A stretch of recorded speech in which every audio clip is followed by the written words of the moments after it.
के बारे में तो आप सभी जानते हैं। इस युद्ध में अनेक योद्धाओं ने भाग लिया था। अनेक रथी महारथी इस युद्ध में वीर गति को प्राप्त हुए थे और हर योद्धा के पास युद्ध करने का एक कारण था।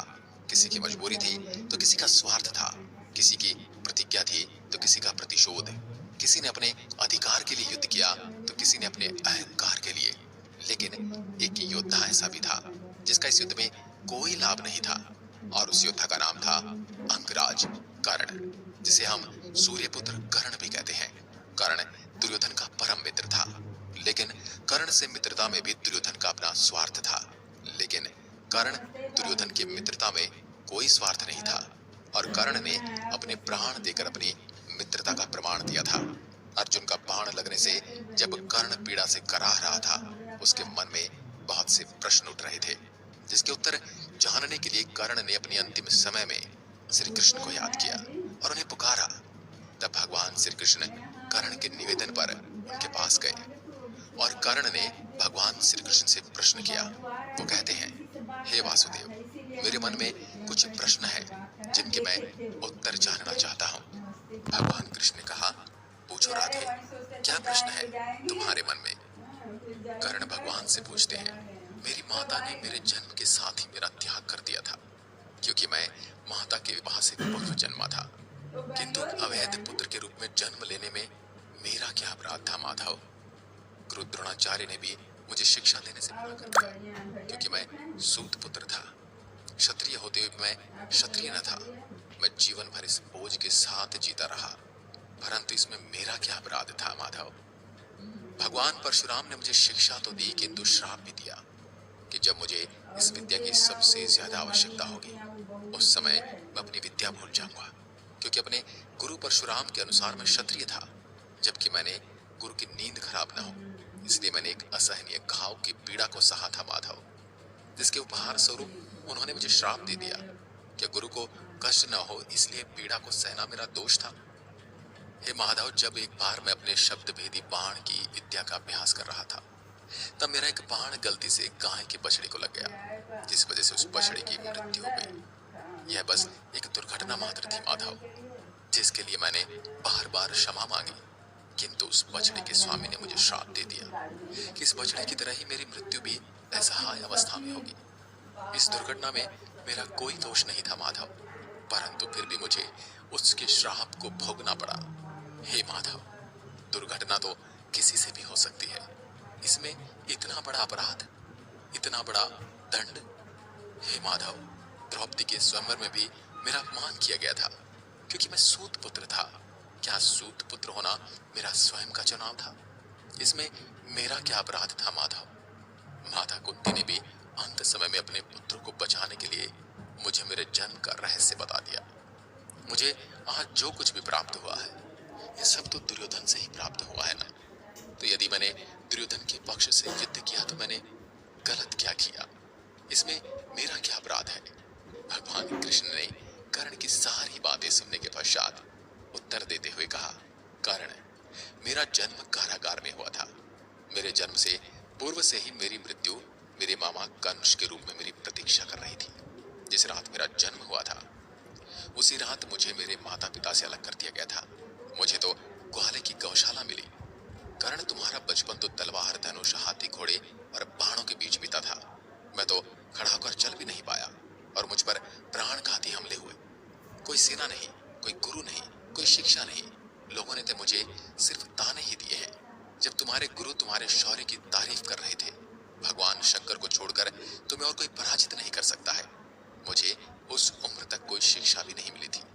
कर्ण, तुमने तो अपनी पसंद की कन्या से विवाह किया, परंतु जिस कन्या से मैंने प्रेम किया, मेरा तो उससे विवाह भी नहीं हुआ था, बल्कि मुझे उस कन्या से विवाह करना पड़ा जो मुझसे प्रेम करती थी।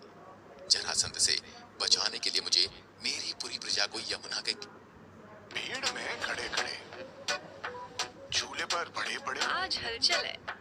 ज्ञानी किनारे से समुद्र के किनारे बसाना पड़ा, जिसके लिए मुझे रणभूमि छोड़कर भागना पड़ा। मुझे भी लोगों ने कायर कहा था। कर्ण, जरा विचार करो, यदि धर्मराज युधिष्ठिर युद्ध जीतते हैं तो मुझे क्या मिलेगा, लेकिन यदि दुर्योधन युद्ध जीतता है तो तुम्हें बहुत श्रेय मिलेगा। मुझे तो केवल युद्ध और इस युद्ध से हुए विनाश के लिए दोष दिया जाएगा। जीवन हर किसी को चुनौतियां देता है कर्ण। जीवन किसी के साथ न्याय नहीं करता। यदि दुर्योधन ने अन्याय का सामना किया है तो युधिष्ठिर ने भी अन्याय को भुगता है। किंतु कर्ण, धर्म क्या है यह तुम भली भांति जानते हो। हमारा कितना भी अपमान क्यों ना हो, हमारे साथ अन्याय ही क्यों ना हुआ हो, हमारा अधिकार भी यदि हमसे छीन लिया जाए, किंतु कर्ण, महत्व तो इस बात का है कि हम संकट की घड़ी में संकट का सामना किस प्रकार करते हैं। इस संसार में ऐसा कोई नहीं जिसे ऐसा न लगता हो कि उसकी समस्या सामने वाले की समस्या से बड़ी है। हर किसी को यही लगता है कि उसकी समस्या सबसे बड़ी है, किंतु ये सत्य नहीं होता, क्योंकि हर किसी की समस्या अपने अपने स्थान पर बड़ी ही होती है। लेकिन इसका ये तात्पर्य नहीं है कि तुम अधर्म के मार्ग पर चलकर अपनी समस्याओं का समाधान ढूंढने लगो, क्योंकि हे कर्ण, हमारी प्रकृति किसी को भी अधर्म के मार्ग पर चलने की अनुमति नहीं देती है। और यदि कोई अपनी समस्याओं का हल पाने के लिए अधर्म का मार्ग अपनाता है तो उसका अंत तुम्हारी ही तरह होगा। दोस्तों, कर्ण के जीवन से हमें ये शिक्षा मिलती है कि हमें अपने धर्म के मार्ग को किसी भी हालात में नहीं छोड़ना चाहिए। कर्ण अपने जीवन से बहुत दुखी था।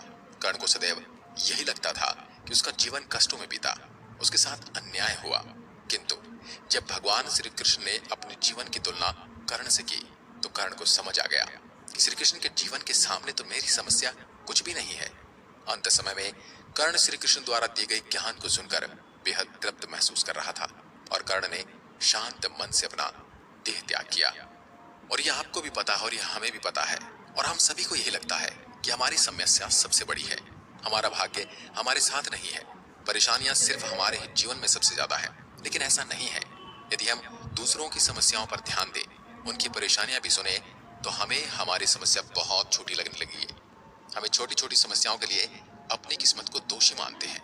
लेकिन बहुत सारी समस्याएं तो ऐसी भी होती हैं जिन्हें हम चाहें तो थोड़े से परिश्रम से समाप्त कर सकते हैं, लेकिन हम समस्या का समाधान ढूंढने की जगह शिकायत करते रहते हैं।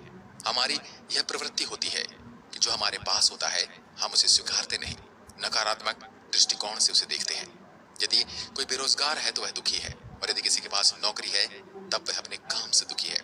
संसार में हर किसी के जीवन में समस्याएं होती है। कोई पैदल है तो साइकिल वाले को देखकर दुखी है, कोई साइकिल वाला है वो मोटरसाइकिल वाले को देखकर दुखी है, मोटरसाइकिल वाला कार वाले को देखकर दुखी है, कार वाला किसी बड़ी गाड़ी को देखकर परेशान है, और बड़ी गाड़ी वाला किसी हवाई जहाज वाले को देखकर परेशान है।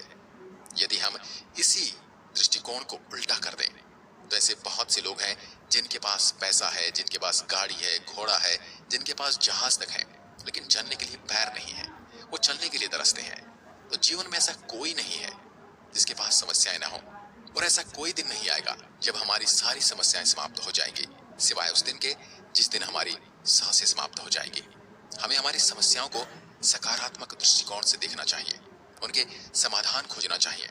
जब हम किसी साइकिल वाले को देखते हैं, किसी मोटरसाइकिल वाले को देखते हैं, तो हमें धन्यवाद देना चाहिए उस भगवान का कि हमारे पास चलने के लिए पैर तो हैं, हम उन्हें देख सकते हैं। जिनके पास चलने के लिए पैर नहीं है, और कभी भी दुखी मन से काम नहीं करना चाहिए। समस्याओं का समाधान ही एकमात्र तरीका है जिससे हम अपनी समस्या से छुटकारा पा सकते हैं। शिकायत करने से समस्याएं खत्म नहीं हो जाती। शिकायत करना तुम्हारी कमजोरी दिखाता है,